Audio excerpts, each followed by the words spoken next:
जय बाबा धवलेश्वराय नम। सेवायत ओडिशा ब्राह्मण समाजर समस्त सेवायत संघ तरफ विश्व महामारी दूर होगापाई कि बाबा धवलेश्वर पीठरे आमर ये पवित्र आज जो नृसिंह जन्म उपलक्षे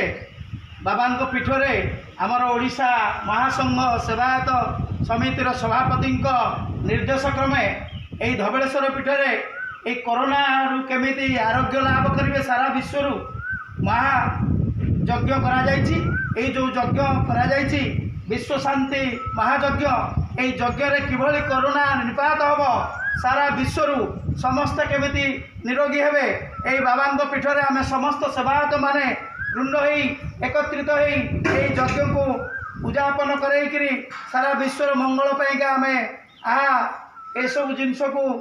आयोजन करइछु। आमर कामेश्वर त्रिपाठी जे कि प्रेसिडेंट आमर सेवायत समिति निर्देश क्रमे यही यज्ञ समापन करा जाउछि। सारा विश्वर मंगल हो बाबा धवलेश्वर समस्त मंगल करंतु बोला